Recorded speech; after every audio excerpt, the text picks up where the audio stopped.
जम्मू आ गए, दिल्ली आ गए, अलग अलग जगह पे आ गए, बच्चों की ये किस्मत factual और check है। सरकार उनको कि करेगी आपका फिर से हम position था। सेटल। मेरी बात समझ गए क्या सबके साथ मर्डर हो जाता है क्या सारी बहुएं जला के मार दी जाती Hello student, today I am going to discuss about one important issue that is the presently discussed right now.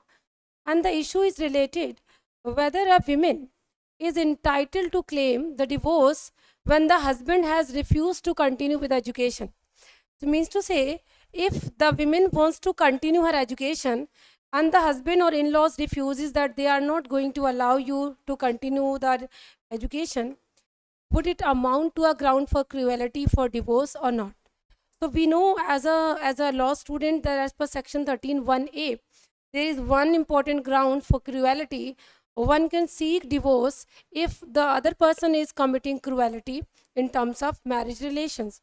So here this is a case of MP High Court of Indore branch, where the issue was wife was seeking divorce, claiming that she was not allowed to continue education. In regard of the husband and in-laws side, there was an issue that it will not amount to cruelty because not allowing education cannot be amounting to cruelty. So the MP High Court, by giving reference to the Supreme Court judgment of Article 21, which says that education is one of the facets to the life and the life with dignity, which is very, very important right. One cannot be denied to continue the education.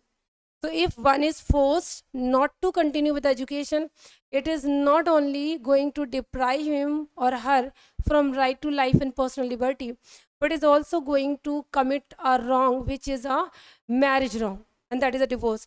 So MP High Court has granted divorce to that women, saying that to discontinue the education or to refusing the women to continue the education amounts to cruelty within the meaning of section 13(1)(a). So this is the conclusion that now not allowing to continue the education to the women amounts to cruelty to seek divorce under section 13(1)(a) of Hindu Marriage Act. That's it. Thank you. Subscribe for more content.